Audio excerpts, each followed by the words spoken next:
everyone, Namaste. My name is Neha and this year I secured All India Rank 2959 with 584 marks. इस video में हम बात करेंगे about silly mistakes. मैं अपने एक्सपीरियंस से, लर्निंग से और मिस्टेक से बताऊंगी कि कौन कौन सी मैंने मिस्टेक की थी और कैसे कैसे मैंने उन्हें करेक्ट किया था। मेरी सिली मिस्टेक्स की वजह से 100-120 मार्क्स फ्लक्चुएट कर जाते थे। मैं पेपर देती थी तब मुझे लगता था मेरे इस पेपर में 650 आ जाएंगे, 670 आ जाएंगे और घर आके मैं चेक करती थी तब 530 550 निकलते थे।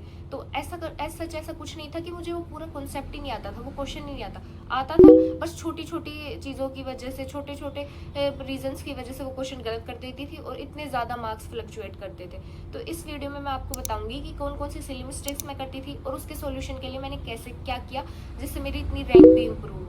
तो फर्स्ट है कि सिली मिस्टेक एक तो आपकी ये होती है कि आप क्वेश्चन ही गलत कर दे, उसके भी सेवरल रीजन है। और सेकंड मिस्टेक ये होती है कि आप क्वेश्चन तो सही किए हैं लेकिन आपकी ओएमआर गलत हो गई। सो फर्स्ट है कि आपका क्वेश्चन ही गलत हो गया।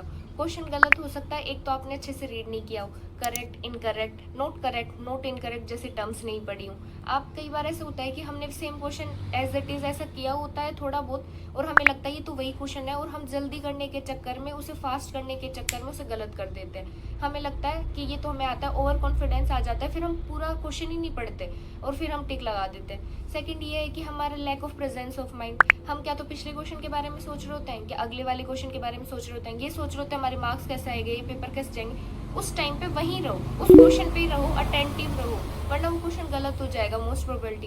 कई बार बहुत लंबे क्वेश्चन आते हैं तो स्टार्टिंग करते हैं एंड तक पता ही नहीं चलता हमने स्टार्टिंग में क्या पढ़ा था।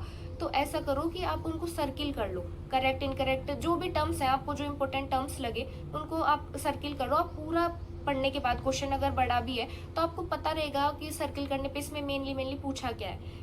हमारी सेकंड मिस्टेक ये हो सकती है कि हम ओएमआर फिल गलत कर दें। तो इसके लिए ऐसे करो कि सब्जेक्ट वाइज ओएमआर फिल करो। जैसे मैं पहले बायोलॉजी करती थी, फिर केमिस्ट्री और फिर फिजिक्स करती थी। तो बायोलॉजी कंप्लीट होने के बाद मैं क्या उसको ओएमआर फिल करती थी पूरी बायो की, एंड फिर केमिस्ट्री फिल हो जाती थी, पूरी कर लेती थी सॉल्व, उसके बाद केमिस्ट्री को और फिर फिजिक्स को। अगर आप पूरी एक साथ ओएमआर फिल करते हैं तो यहाँ तो फिर भी कर लेंगे आप, लेकिन नीट वाले दिन नहीं, क्योंकि आपको पैनिक बहुत ज़्यादा होता है। ये आपके अंदर थॉट होता है कि मेरा पेपर ना छूट जाए, कभी ओएमआर भरना ही ना रह जाए। तो इसलिए आपको साथ के साथ आदत डालो और एक साथ 180 क्वेश्चन आप ओएमआर फिल करोगे तो इतनी देर आपका दिमाग अटेंटिव नहीं रह सकता। उस दिन प्रेशर भी बहुत ज़्यादा होगा और दिमाग में बहुत ज़्यादा अननेसेसरी थॉट्स आने लग जाते हैं, जिसकी वजह से सिली मिस्टेक होने की या गलत ओएमआर भरने की पॉसिबिलिटी बढ़ जाती है। और ये बहुत इंपॉर्टेंट है, बहुत बच्चे होते हैं जो ओएमआर गलत की वजह से सिलेक्शन रह जाते हैं। तो ऐसा मत करें, हर सब्जेक्ट वाइज और थोड़ा अटेंटिव रहने की कोशिश करें। ओएमआर फिल करते वक्त क्वेश्चन जितने करते वक्त अटेंटिव होना है, ओएमआर फिल करते और भी अटेंटिव होना है, क्योंकि ओएमआर ही जाएगी आपकी। ओएमआर आपने गलत भर दिया, आपको चाहे आता था नहीं आता था, आपको कोई मैटर नहीं है वो फिर। एंड मेरा ये सजेशन है कि आप कोशिश करो कि आपकी एक बार गलती एक बार ही हो, दूसरी बार दूसरी तरह की गलती हो लेकिन सेम ना हो, जिससे आप कम से कम आपको पैटर्न तो पता रहे। जितनी गलती होंगी उतनी फाइनल में नहीं होंगी।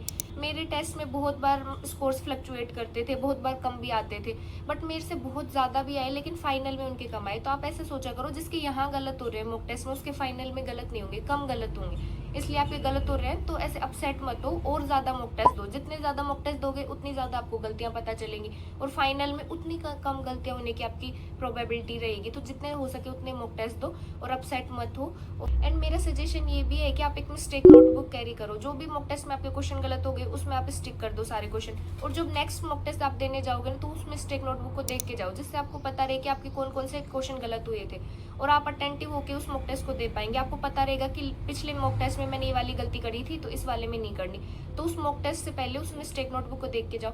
बहुत सारे टॉपर और जितने भी बच्चे सेलेक्ट हो गए वो मिस्टेक नोटबुक कैरी करते थे। मेरे खुद के मार्क्स इंप्रूव हुए थे मैंने जब मिस्टेक नोटबुक बनाई। आपके एकदम से पूरी सिली मिस्टेक्स खत्म नहीं होंगी, लेकिन धीरे धीरे खत्म होंगी। आप पहले 10 कर रहे हो तो 8 करोगे, फिर 5 करोगे, इसलिए मिस्टेक नोटबुक बनाओ। एंड आप ट्राई करो कि आप तुक्के कम से कम मारो, बिकॉज आपको मॉक टेस्ट में तो कोई कंफ्यूजन था और आपने कोई टिक कर दिया और आपका सही हो गया तो एनालिसिस करते वक्त उस पर ध्यान भी नहीं जाएगा और नेक्स्ट टाइम वो सेम क्वेश्चन अगले मॉक टेस्ट में आया है, फिर कभी हो रहा है, तो आप वो गलत होने की प्रोबेबिलिटी ज़्यादा हो जाएगी, क्योंकि आपने उसे देखा नहीं है कि क्यों गलत हो गया, क्योंकि आपको लगा वो सही हो गया। तो इसलिए तुक्के मत मारो। आपको मॉक टेस्ट में मार्क्स स्कोर नहीं करने, आपको फाइनल में करने। बहुत सारे लोग होते हैं जिनके मॉक टेस्ट में बहुत अच्छे मार्क्स आते हैं लेकिन फाइनल नीट में नहीं आते, इसलिए वो वही लोग होते हैं। इसलिए आपको उधर कम आए जाए कोई बात नहीं, आपको फाइनल के लिए पढ़ना है, नीट में अच्छे मार्क्स आने चाहिए आपके।